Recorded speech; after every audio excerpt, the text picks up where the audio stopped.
অসমৰ খিলঞ্জীয়া আৰু জনজাতীয় গোষ্ঠীসমূহৰ বিশ্বাস আৰু সংস্কৃতিৰ প্ৰসাৰ আৰু সংৰক্ষণৰ দিশত আজি আমাৰ বাবে এটা বিশেষ দিন। জনগোষ্ঠীয় বিশ্বাসৰ প্ৰসাৰৰ সৈতে ৰজিতা খুৱাই আজি আয়োজন কৰা এই বিশেষ অনুষ্ঠানত উপস্থিত থাকিবলৈ পাই আমি সকলোৱে আনন্দিত হৈছোঁ।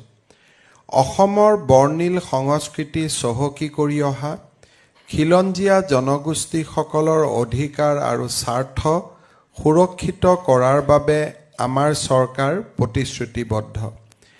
এই প্ৰতিশ্ৰুতি পূৰণৰ অংশ হিচাপে আজি ৰাজ্যৰ বিভিন্ন খিলঞ্জীয়া জনগোষ্ঠীয় অনুষ্ঠান আৰু উপাসনাথলীলৈ আৰ্থিক সাহায্য প্ৰদানৰ ব্যৱস্থা লোৱা হৈছে।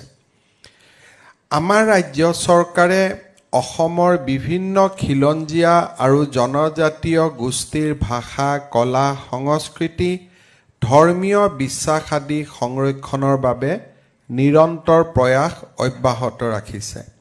ৰাজ্য চৰকাৰে নতুনকৈ গঠন কৰা খিলঞ্জীয়া আৰু জনজাতীয় বিশ্বাস আৰু সংস্কৃতি বিভাগে বিভিন্ন জনগোষ্ঠীৰ ভাষা, কলা, সংস্কৃতি আৰু ধৰ্মীয় বিশ্বাস আদি সংৰক্ষণৰ দিশত পদক্ষেপ লৈছে।